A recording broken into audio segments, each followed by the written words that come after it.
Ah là là, la langue polonaise, c'est une langue vraiment magnifique, complexe, difficile et pleine de surprises. Elle est parlée par plus de 40 millions de personnes dans le monde et elle reflète une culture très très riche. Dans cette vidéo, on va explorer ensemble l'alphabet, la prononciation et mes petits progrès dans l'apprentissage du polonais. Et on terminera la vidéo par un petit moment spécial où je vous lirai mon poème préféré polonais parce que franchement il est juste magnifique, j'aime trop ce poème. C'est un poème qui s'appelle Nic dwa razy de Wisława Grzybowska. Et en même temps, vous pourrez juger si je suis sur la bonne voie de l'apprentissage ou pas. En tout cas, soyez gentils avec moi parce que je fais vraiment de mon mieux et c'est pas facile. Donc je vous invite à vous asseoir confortablement et me rejoindre dans mon aventure de l'apprentissage du polonais. Et vraiment, je compte sur vous pour me donner tous vos conseils dans les commentaires. J'ai beau apprendre le polonais, essayer d'apprendre le polonais, mais je fais encore beaucoup d'erreurs. Mais ça, c'est entre moi et les Polonais qui me corrigent gentiment quand j'essaie de parler polonais. Sur Internet, en revanche, nos données personnelles, elles ne sont pas privées. Elles sont parfois revendues un peu partout. Même après avoir supprimé des applications de notre téléphone ou de notre ordinateur, les données personnelles, elles sont souvent conservées par les entreprises. Donc franchement, c'est assez inquiétant, surtout dans le climat dans lequel on vit aujourd'hui. La marque Incogni m'a proposé un peu de tester leur service et franchement je trouve ça très utile. En fait, Incogni, c'est un logiciel, c'est un système qui va permettre de supprimer vos données et c'est vraiment automatique. Ils vont aller directement contacter les courtiers en données pour supprimer toutes nos données et nos informations qui circulent en ligne. En gros, avec Incogni, vous n'avez pas besoin d'écrire des dizaines de mails un peu partout. Donc le résultat, c'est que vous avez moins de spam, moins de risques de piratage et surtout plus de tranquillité. J'ai une très bonne nouvelle pour vous parce qu'avec mon code promotionnel, vous pourriez obtenir une réduction de moins 60% sur les abonnements annuels avec Incogni. Et moi, ça me laisse le temps un peu de galérer avec la grammaire polonaise. Donc surtout, n'hésitez surtout pas à cliquer sur le lien dans la description de la vidéo si vous voulez en apprendre davantage. Et si ça vous intéresse, le lien se trouve juste en bas. Alors, la fameuse question, où j'en suis dans mon apprentissage du polonais. Donc, pour être honnête, franchement, je suis encore débutante, vraiment débutante. Donc, voilà, je suis pas capable de tenir une conversation en polonais. Je comprends plus que je ne parle. Je peux comprendre le contexte, etc. Mais voilà, je suis toujours au niveau débutant. Quand je suis arrivée en Pologne, franchement, j'étais vraiment motivée, j'étais vraiment excitée à l'idée d'apprendre le polonais. Je voulais vraiment pouvoir communiquer, parler avec les gens, etc. Et surtout, je pensais que ça allait être comme en France, comme à Paris, où il est quasi impossible de pouvoir vivre en ne parlant pas la langue locale. Finalement, j'ai été agréablement surprise parce que même sans parler parfaitement polonais, c'est tout à fait possible de vivre ici, enfin surtout à Varsovie, c'est tout à fait possible de vivre. Moi, par exemple, je vis à Varsovie, je travaille, j'ai des amis et je vis ma vie tranquillement sans parler le polonais. Au début, quand je suis arrivée, j'ai suivi 3 mois de cours de polonais et c'était 2 fois par semaine. Et ensuite, j'ai arrêté, j'ai fait une petite pause et j'ai repris 1 fois par semaine.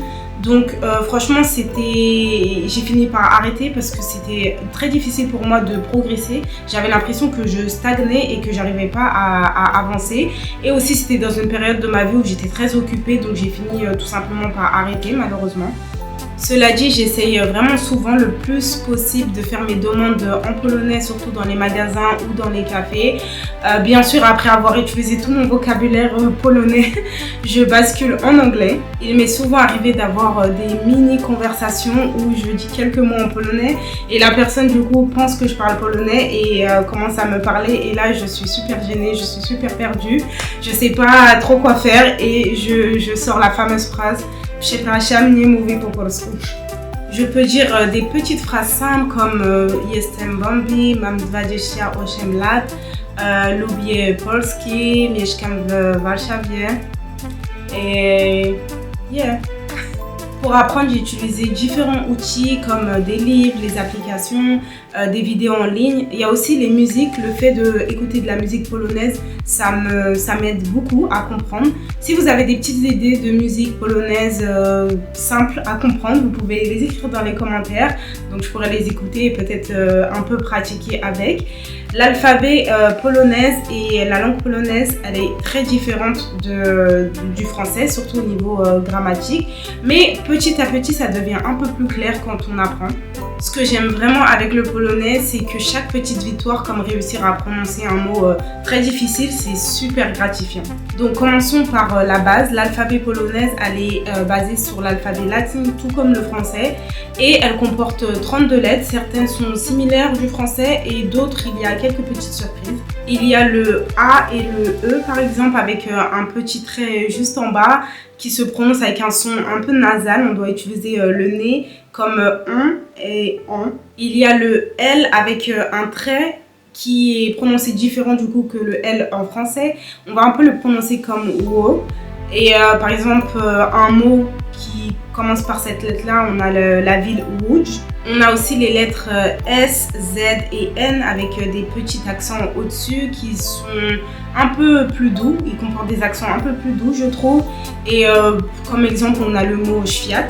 Il y a aussi des combinaisons de lettres, comme par exemple CZ, SZ, DZ, qui produisent des sons un peu spéciaux comme ch, z. Moi, je trouve que ça, c'est le plus difficile dans la langue polonaise, en tout cas pour moi, dans l'apprentissage. C'est toujours difficile de prononcer les mots. Mais à l'inverse, on a en fait des lettres en français qu'on ne trouve pas en polonais, comme le X, le V et le Q, et on les trouve que en fait quand il s'agit de mots étrangers.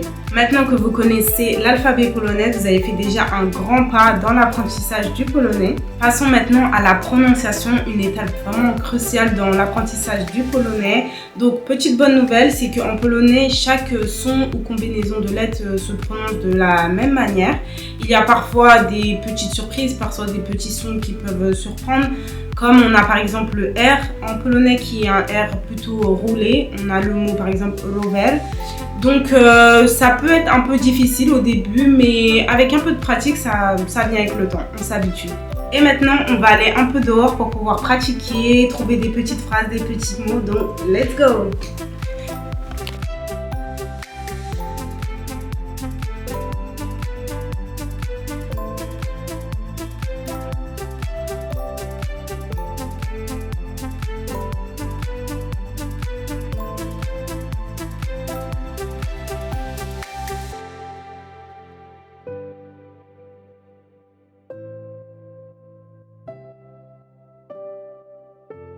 Pour pouvoir pratiquer le polonais, quoi de mieux que s'entraîner un peu avec les noms des rues ou les noms des villes. Alors là, nous avons Aleje Jerozolimskie, Galeria Południowa, Skolimowska.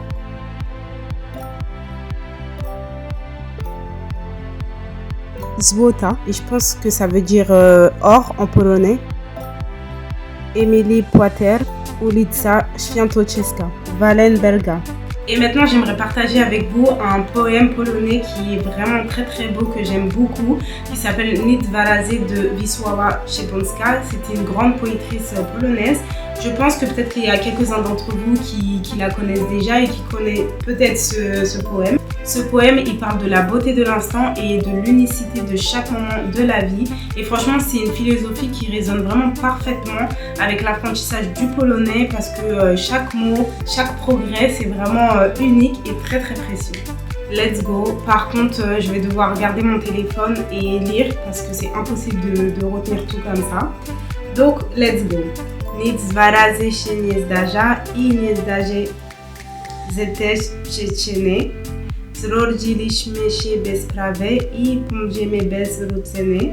Choćbyśmy uczniami byli najtępszymi we szkole świata, nie będziemy repetować żadnej zimy ani lata. Je suis en train de souffrir. Żaden dzień się nie powtórzy, nie ma dwóch podobnych nocy, dwóch tej samej pokałunku, dwóch jednakich spojrzeń w oczy. Wczoraj, kiedy twoje imię ktoś wymówi przy mnie głośno, tak mi było, jakby róża przy otwartej padła okno. J'ai l'impression que je suis en train de parler, je sais pas, chinois. Dziś, kiedy jesteśmy razem, udwójniłam dwa kwiaty. Róża, jak wygląda róża? Czy to kwiat, a może kamień? Voici une petite partie du poème. Je vais m'arrêter ici parce que franchement c'est une grosse torture pour moi. Et vous pouvez retrouver ce poème sur internet. Franchement il est super beau. Aussi moi j'ai beaucoup plus de facilité à comprendre que de parler. La prononciation en polonais c'est très difficile pour moi. Mais voilà, l'apprentissage du polonais c'est quand même une aventure enrichissante. Pour toutes les personnes qui sont dans la même galère que moi, je vous souhaite beaucoup de courage et voilà, chaque petit pas c'est déjà une victoire. Donc si vous voulez vous lancer, lancez-vous. Je tiens aussi à remercier chaque personne dans les commentaires qui m'encourage, qui sont très compréhensifs et qui m'encouragent pour chaque petit mot parlé en polonais. Franchement, ça me fait vraiment très plaisir. Je vous remercie vraiment du fond du cœur. Gros cœur sur vous. Et voilà, rappelez-vous, l'essentiel c'est vraiment de s'amuser, d'apprendre ensemble, d'évoluer. Et voilà, en tout cas j'espère que vous avez aimé la vidéo. N'oubliez surtout pas de vous abonner, de mettre un petit pouce like. On se dit à la prochaine dans une autre vidéo. Do zobaczenia.